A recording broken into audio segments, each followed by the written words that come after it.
Alright, so a manned flight. Now, first goal, when you do a first manned flight, obviously, is to just get a capsule with someone in it into space.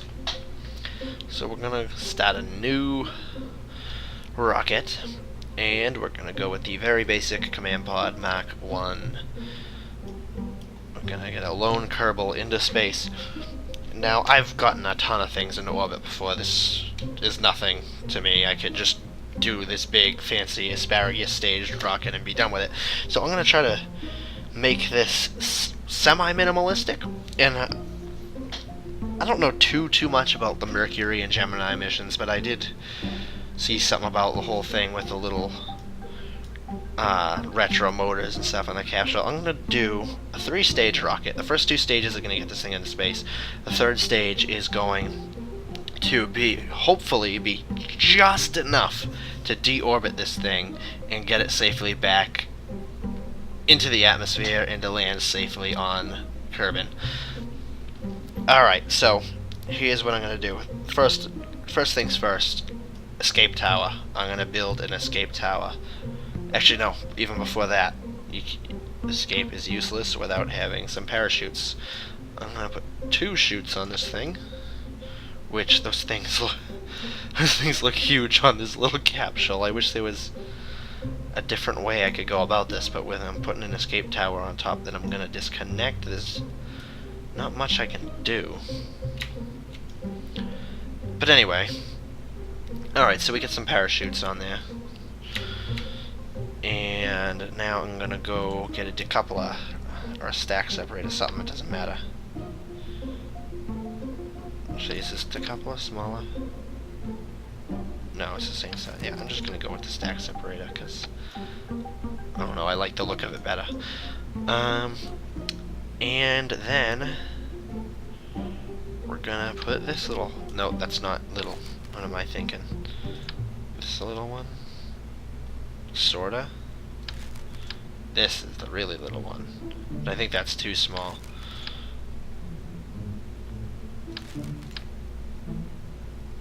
Yeah, I guess I'm going with this one. Oops, I mean... See, I can't even keep track of what I'm doing. I'm gonna go with this one, even though it looks kind of unsightly. Oh no, wait. They put these beams and stuff in here, and I've never actually used them, the I-beams, in the last update. No, I don't like those either. Nope, ugly. No, I'm going back with this. Escape tower. Here's our escape tower, and we'll put something aerodynamic on top. And then we're gonna go and we're gonna get some little Separatron motors, and we're gonna go 4. And we're gonna do 4 Separatrons on the outside of this thing. Just do only want them on the corners or in the middle, because I'm gonna want to go shift, and I want to tilt them inwards like that. Guess it really doesn't matter, does it? Yeah, I like them there better. Alright, so this is going to be our escape tower, and I'll show you how we make use of an escape tower. Because obviously you don't want it to just break away if the rocket is successful. So we need to do something about it. But oh, it's in the Separatron. Let's put that with that for now. We're gonna have to adjust the staging as we go here. Alright, so we have our capsule, we have an escape tower, which is bigger than the capsule itself because this capsule's tiny. Yeah. So then we're gonna go with a decoupler. So let's go to structure, and we're gonna put a decoupler here. Then I want to go, and I'm kind of building this on aesthetics, not just purely function too. We're gonna go to structure again. Is it in structure? Yeah, right here. We're gonna put that thing on it, and on this is what we're gonna put the retro motors. And again, I'm just gonna use little Separatrons. So once these fire, I have no way to shut them down or throttle them. They're just there. And those are going to do a retrograde burn for us.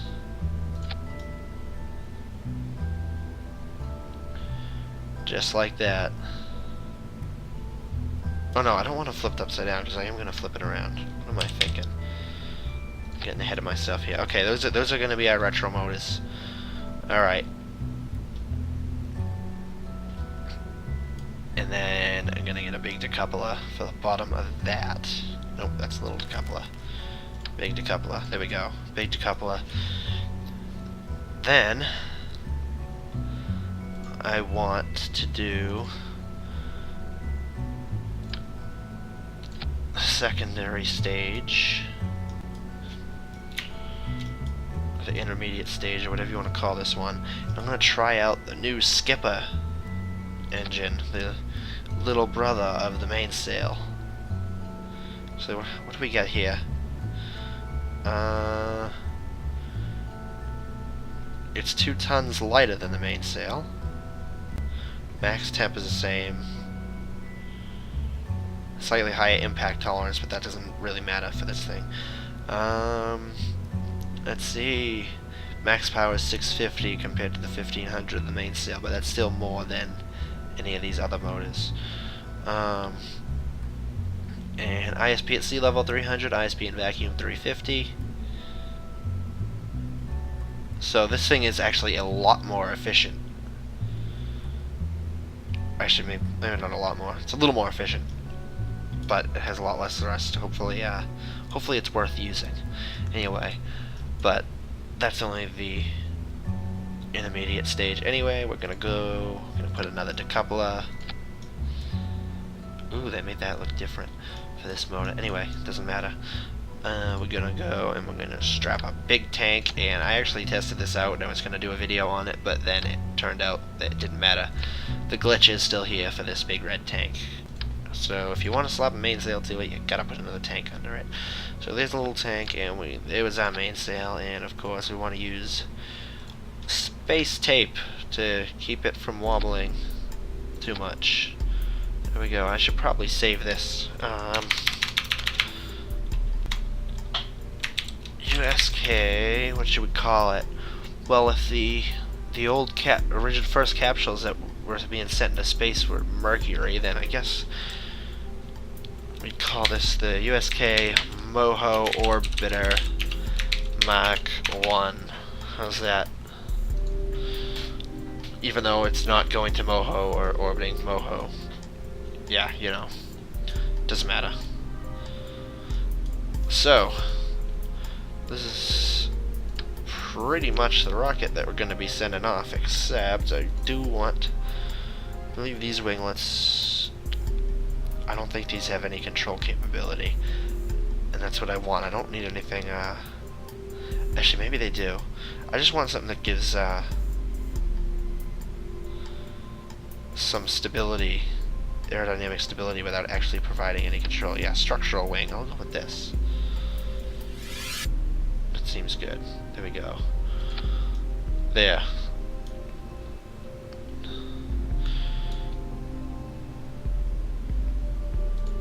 And then I'll have to put some of these around it.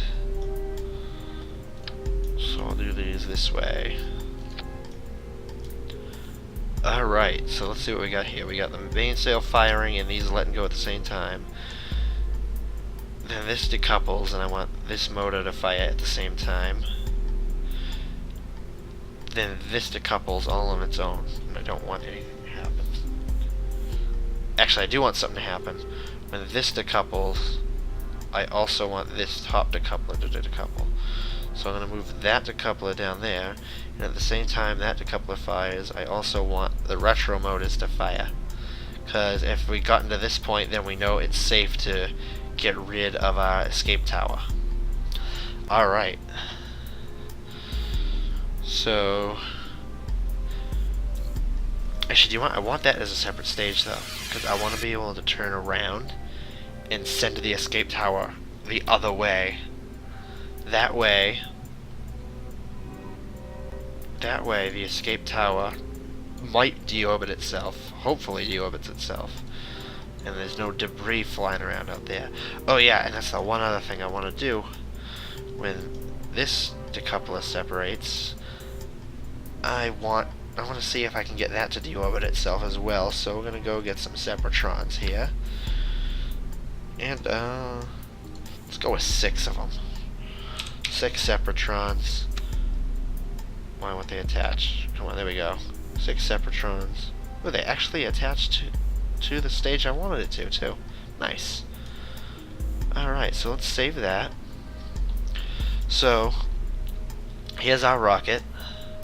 Oh yes, and now for the escape system. So let's go to action groups. We're going to go to abort. Now, the abort sequence is going to be basically attempts to shut down any motors that are currently running, if at all possible. So set those motors to shut down. They could be separated, they could already be exploded, doesn't matter, just I have it there.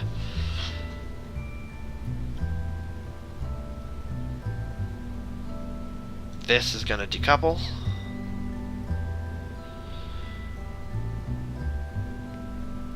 If these motors can fire, they will fire. More importantly, these 4 motors are going to fire. And that way, if this fuel stack starts exploding or anything goes horribly wrong, this is going to disconnect. And when it does disconnect, these are going to be firing to try to break this if it can. If it can shut either of these motors down, it will. And this will be separated, and these are going to pull it up and away. And then from there we can manually control parachutes and decouple this and all that good stuff. We just, in the emergency, we just want to be able to get that thing away and save Jeb or whoever happens to be flying in that capsule.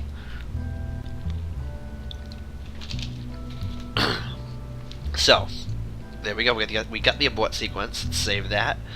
I think this is already. There's nothing I'm forgetting, right?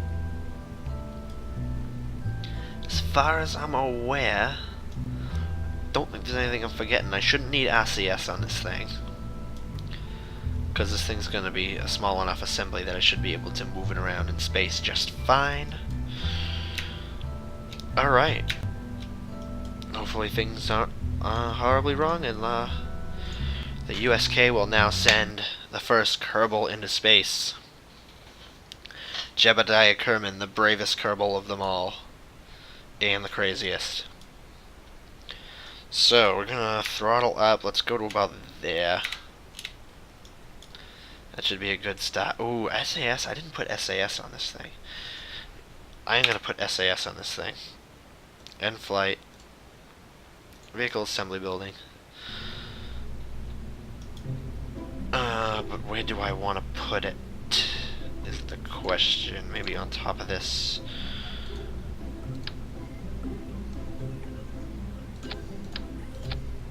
There we go.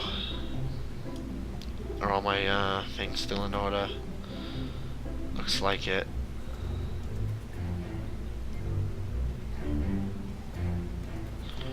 Alright. Okay, now let's launch. Let's try that. Not that I couldn't have got it up there without SAS, it's just this little capsule is really sensitive. It's not heavy, and I don't think this adds too much more weight. So it's really sensitive, and sometimes you just want to stabilize the damn thing. Alright, so let's throttle it up and take off. Oh, I want to put the SAS on. It's a little shaky, a little wobbly.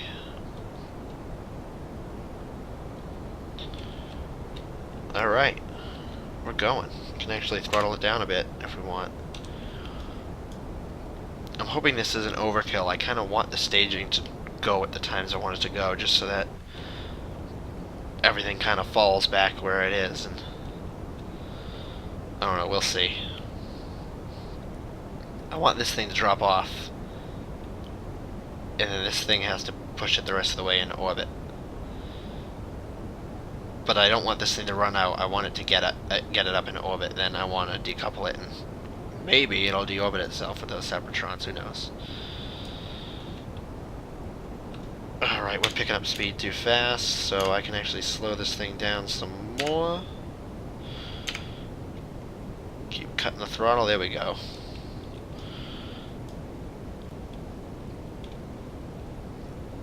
I want to get this into a little bit of higher orbit than we got the satellite. Not too much higher, just a little bit. Alright, we're almost at 10K. Throttle it up. Start rolling. Roll it over. Here we go.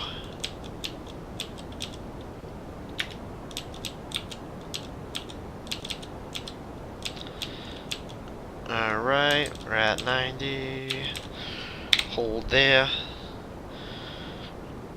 Build some more throttle, and we're actually going to run out of fuel in a second. How are we doing?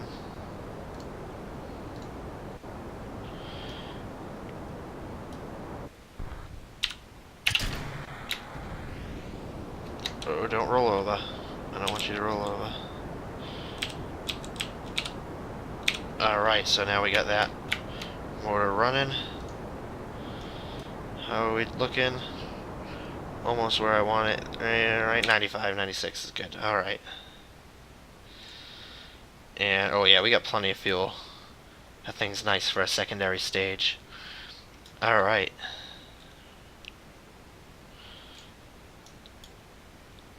So, let's add a node.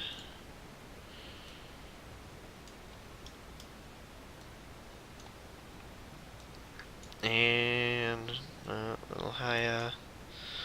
87 for the periapse, 98 for the apoapse. 89, 99. Alright, it's stable enough. We can stabilize it once we're in orbit. And the burn will be 27 seconds, and we have a minute 36 till we get to the node. So let's straighten that thing out. Probably release this escape tower now if I want. Was it these 4 motors? Yeah, let's add that in there. These 4 motors. That way you don't have to worry about the thing floating around. And that decoupler. No, not that decoupler. That decoupler. Alright. So we're gonna jettison the escape tower. Nothing? Hello? There we go. Goodbye, escape tower. Hopefully that thing didn't put itself into orbit.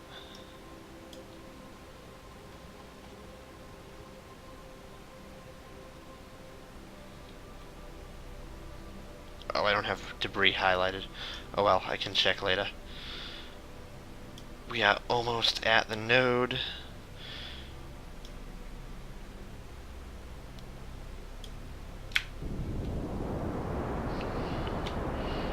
Burn, we're gonna burn.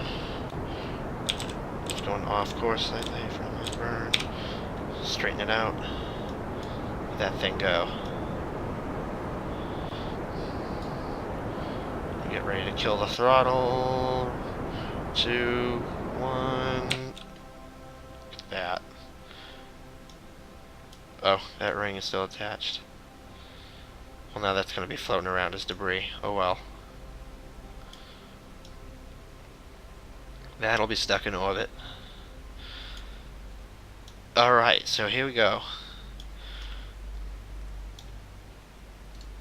We are now in a somewhat stable orbit. Apoapse is 98, periapse is 79. So when we get to periapse, we will add maneuver and bring the apoapse down, and that'll bring periapse to 73.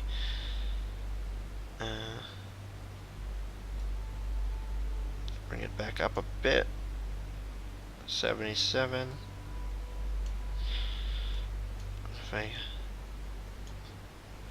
79 and 79. Okay, good. That would be perfect. I probably won't be able to do it that exact, but we'll try. We have 18 minutes to the node. Alright. SAS on. Let's take a look at this thing floating around. Let's IVA, let's take a look inside the cockpit. You can see out into space. I don't think there's any other windows in here. So that's it. We have... Oop, I did not want to switch that. Oops. Alright, so... Oh, that took away my node, too. You gotta be kidding me. Alright, let's try that again.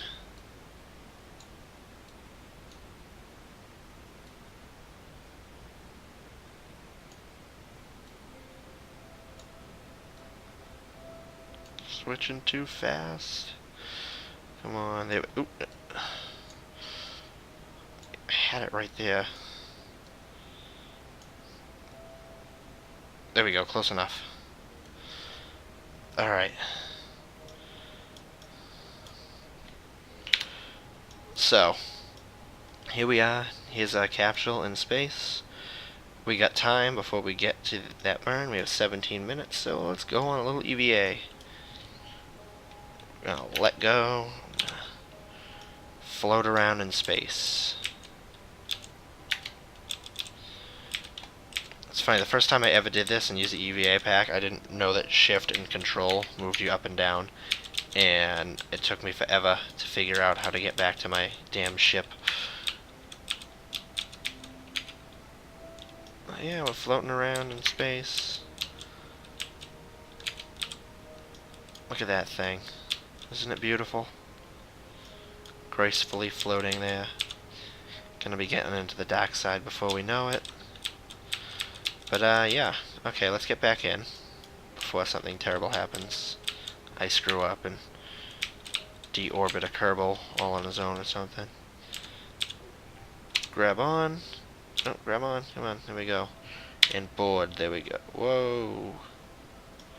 And I just realized I think that took my node away again doing that. Yep, I'm an idiot. Oh well. Alright, so there. We're pointed at our node and we are going to time accelerate. Let's watch the sunset and time acceleration. Ready? This game looks awesome, by the way. Even when you don't have the graphics on full, it still looks awesome.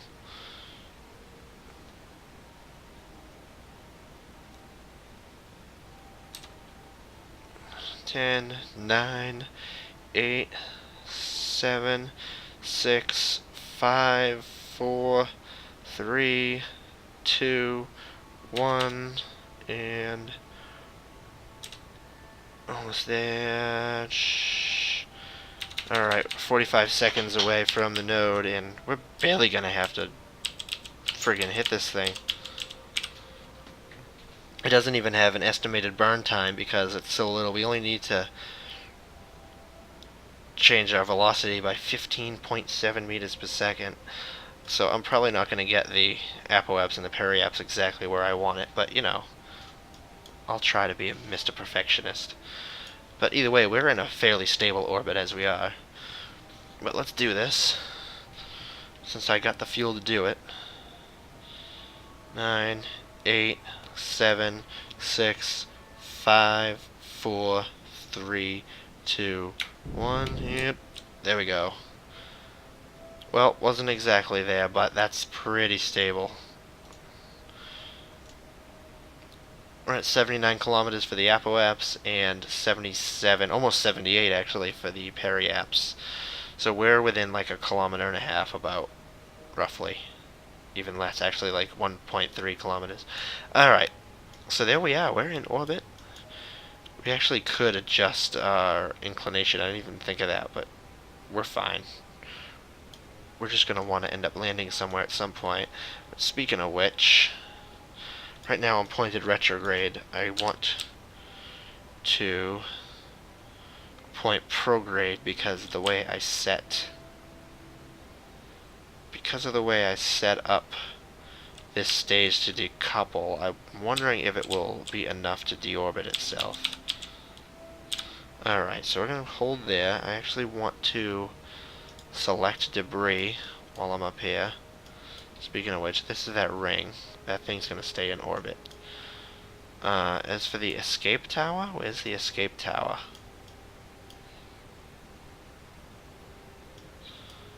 Why don't I see it?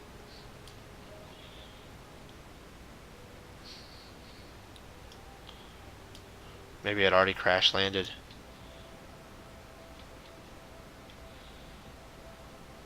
Alright, anyway. Yeah, must have crash landed already. Alright.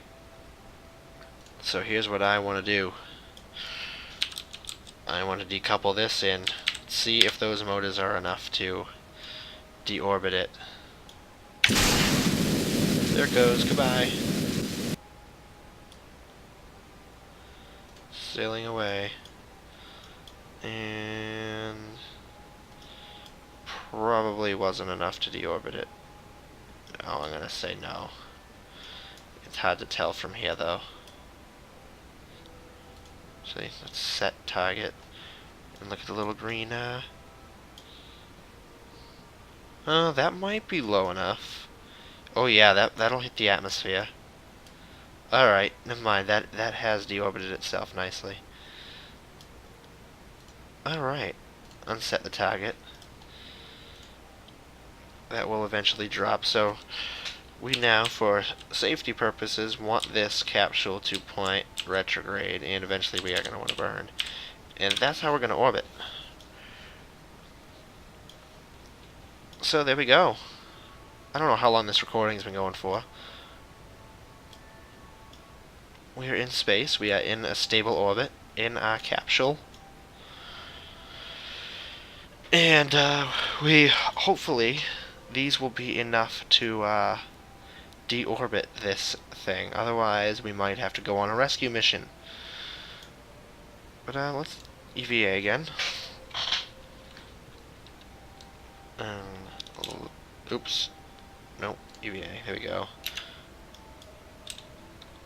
Alright. There we go. We're floating nicely around this, around our capsule. He wants to, inspect these things. Inspect the motors, make sure they're going to be able to get him back.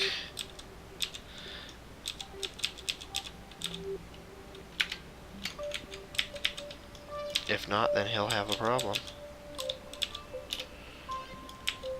But he's here, it's Jeb, so of course he's very excited, no matter how much of a predicament he's in.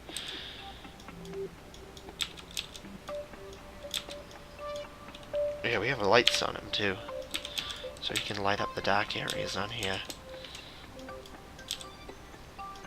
There's some features that have been in this game for a while and I still haven't made good use of them. Look at that, so look, we can light the thing up and you can inspect everything, make sure it's all good. Now we can get inside and prepare for his deorbit burn, which will hopefully actually deorbit him.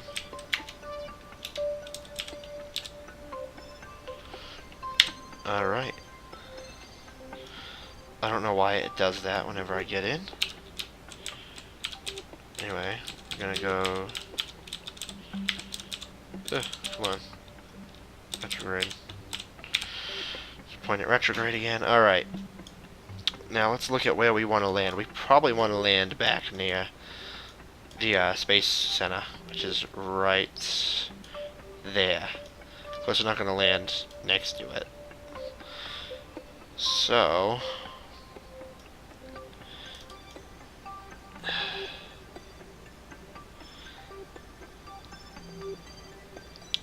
I think we want to actually, because we got those little motors, we might not want to do a burn till about here.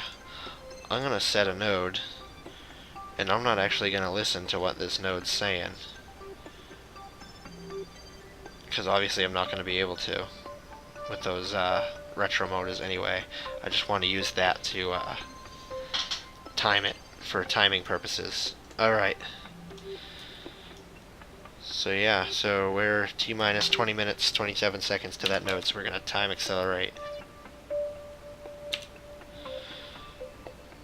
And we're going to fly really fast around Kerbin. Here we go, time accelerate. 13 minutes, 12 minutes. And Jeb is still happy. he could be stranded out here forever and he'd still be happy. 4 minutes, 3 minutes, 2 minutes, 1 minute.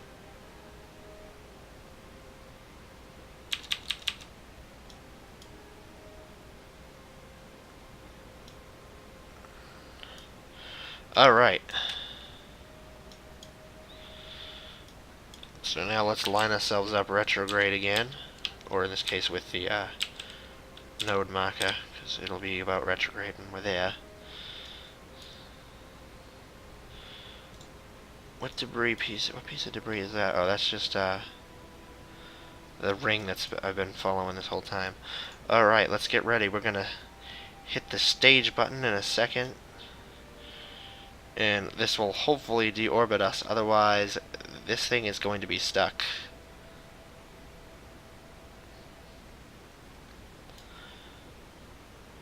So I don't even need this here anymore. Let's just close that thing right out, because I don't like it there. There we go. And let's see if that did it. Did it do it? Oh, it did it. Actually, I didn't predict the landing correctly. But it did it, so there will be a safe return after all.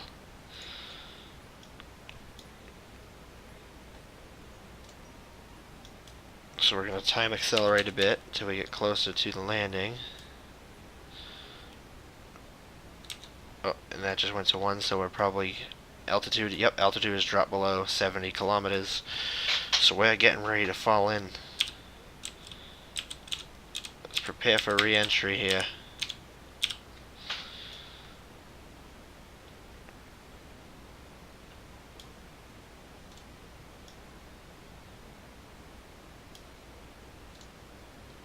Do one more attitude adjustment, I think, before I separate this.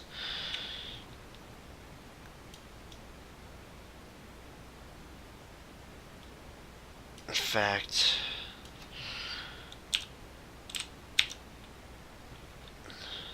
I want to rotate this thing too. I want that window facing the ground. All right.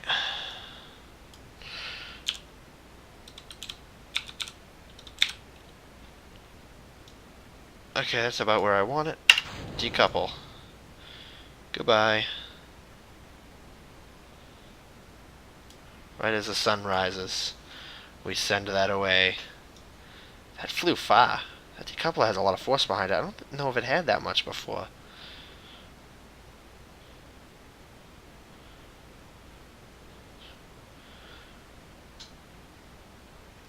I mean, that thing really flew. Let's see what Jeb's seeing right now. He can see the planet coming into his window.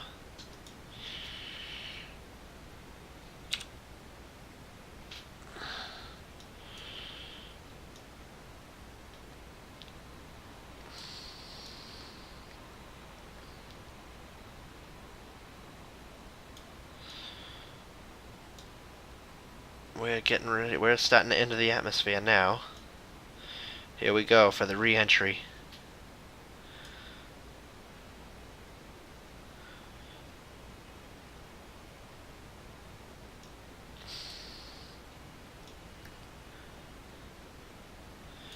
Jeb, as always, is still excited down there in the corner, as you can see.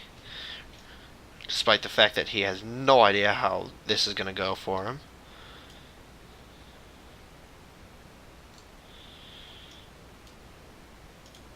It's now all planet in view, but it's still not lit up yet.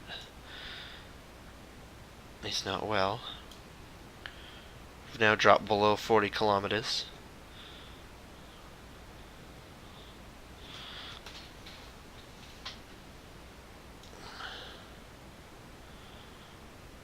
And we should be seeing re-entry effect soon. Although it is in the daylight, it might not look as bright, who knows. I think they might have updated it though. I think they might have made the effect stronger. We'll see. Still no deadly re-entry yet. But it might come soon. There we go, we're starting to see it. Oh yeah.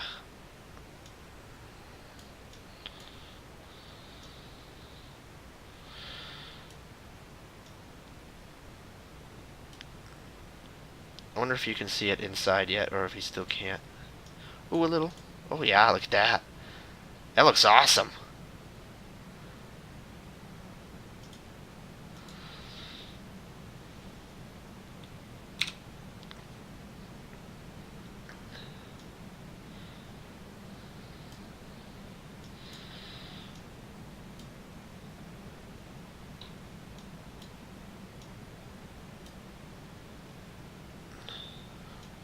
We will make a safe land in the ocean. Jeb is still excited as ever. In fact, I think he's more excited now than he has been at any other part of this mission. He's confident that this will be successful. He has now slowed down to a point where he is not worried about burning up in the atmosphere, but he still has no idea if the parachutes are going to work for him. As we now enter the thickest part of the atmosphere, and the speed is now declining rapidly. And the chutes will be deploying in a moment. Actually pretty close to shore. We'll land, and we will deploy the chutes now. Oh yeah. Look at that.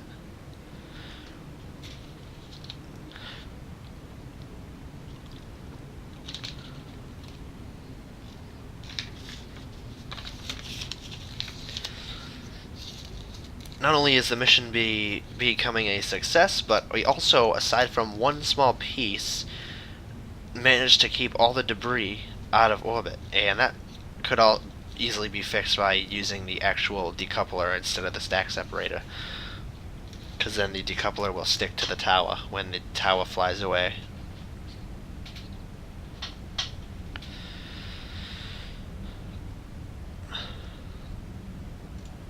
Let's see, what's he seeing? Not much. Sky. He's looking straight up in the sky. Nothing to see there.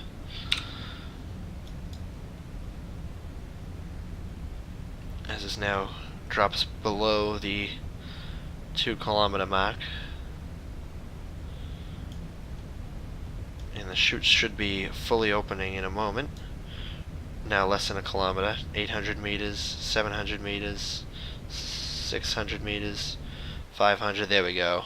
And the chutes have now opened, and Jeb has finally stopped his crack high, and he has a more calm look on his face as he makes a final slow descent towards the ocean.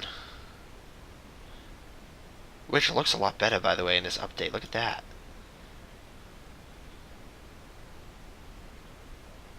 I notice the part of the ocean that's closer to you, you see a lot less repeating texture. I mean, as you get out there, you start to see it some more. But close up, it looks better. It looks nice.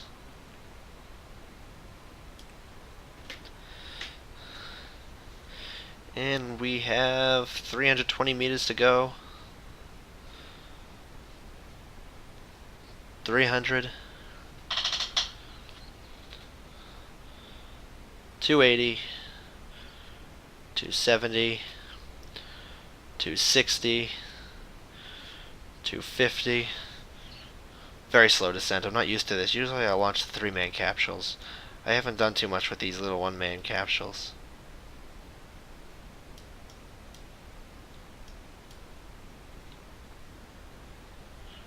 Warning, hatch may open. That's slightly disconcerting for the Kerbals that are just sitting in there in space. Luckily, they generally keep their helmet on all the time.